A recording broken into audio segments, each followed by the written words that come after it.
Yo, what's going on, guys? It's me, Riddick. And I know that you know that I know that you know that I know that you know I love some film cameras. And today I'm sharing with you with one of my all-time favorite cameras, the Contax G2.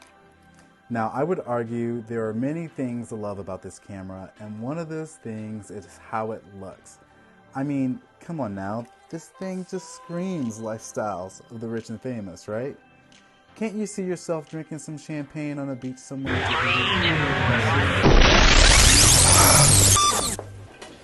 You ever have one of those days where the world is just out to get you? Like, I recorded this video a while ago, and I finally got ready to look at the footage to edit this, and my footage was just all over the place. The Sigma 2414 is not great for video. It just spent too much time hunting to find my face on my Canon EOS R, and it just came a point of frustration. So I actually went out and I'm filming this on the Nikon 14 2.8, which is about 24 millimeters with the 1.7 crop. So yeah, hopefully this doesn't suck, but I'm also eager to review this lens because this is a native RF mount lens that goes directly on, so I don't have to use an adapter. Maybe that was the problem with the Sigma, who knows. But yeah, we're gonna just continue with this review.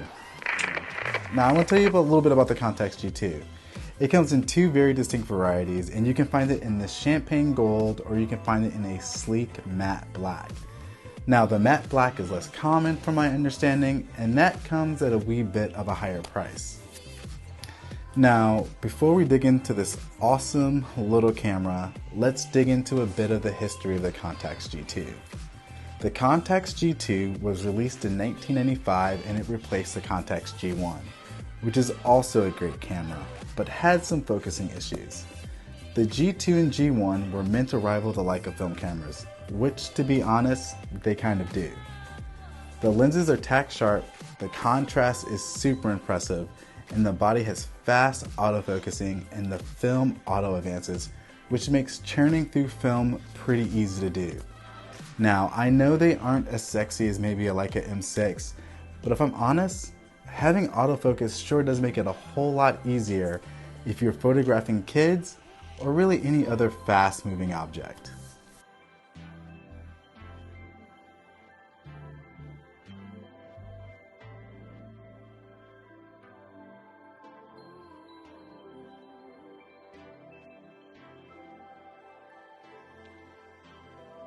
Now, one of the best things about the Contax G series is actually its lack of lens options. I know that sounds crazy for a lot of photographers, but the lack of options means you spend far less time wondering about the lenses in your bag than the glass on your camera. This means you spend more time working on your craft as a photographer and more time creating images.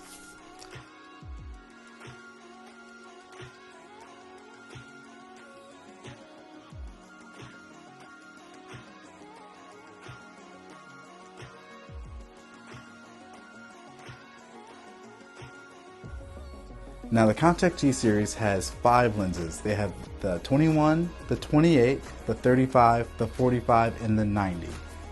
Now, I have owned the 28, the 35, and the 45, and what I've been told, the 90 misses focuses a lot. So I'm not particularly eager to miss focus, so I've never actually purchased it until recently.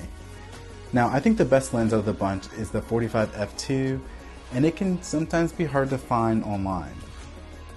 Every lens that I've used in this lineup has proven to be great, so if you can't find the 45, you can rest assured the 28 and the 35 will serve you exceptionally well.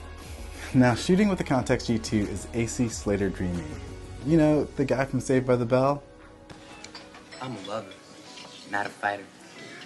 Okay, well anyway, it works great. You can also manually focus it if you want, but why would you buy an autofocus rangefinder if you were just going to manual focus? That makes no sense. Why would you do that? If that were the case, I would suggest that you just buy a Leica M2 and a handheld light meter because you will come in a lot cheaper. Now, the focus in the G2 is fast and accurate, and I've never had any issues of it not focusing. But I also like to treat this more as a rangefinder than a point and shoot, which a lot of people consider it. And what I mean by that is I like to take my time to compose my images before hitting the shutter, rather than just pointing it at something and photographing with it. Now, the Contax G2 has only one focus point and is dead smack in the center, but you can lock focus by pressing halfway down on the shutter like you can a lot of the current cameras today, and then you can move and recompose your image like you would do on any modern camera. The camera also has an exposure compensation dial, and you can also set your ISO of your film by using the ISO button on top.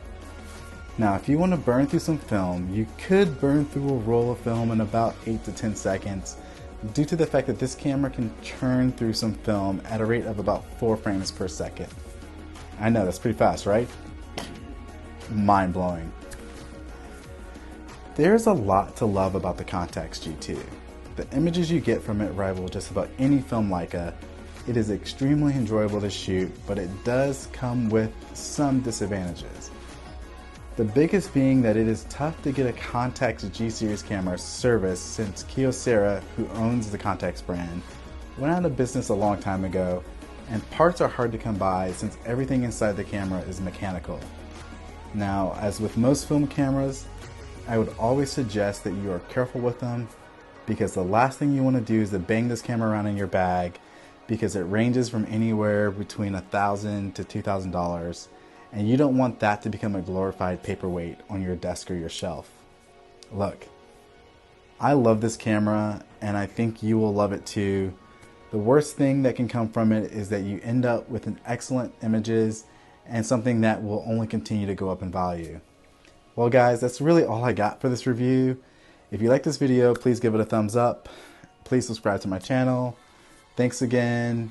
Peace out. Oh, wait. As you can probably see, I've moved into a new space, so this is pretty messy. I've got things all over the place.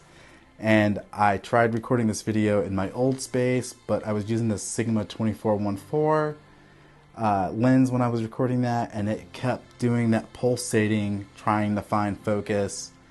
It was super frustrating. So I actually don't even have the Contax G2 camera with me. It's actually at home, and I'm in my office that's not in my house. So yeah, guys, pick up the G2. I promise you, you'll love it. It's worth it. It's an awesome little camera. And it's a lot cheaper than a Leica M6 right now. Although I would expect these prices to continue to go up as the Leica M6 becomes harder and harder to find. All right, guys, take care. Peace.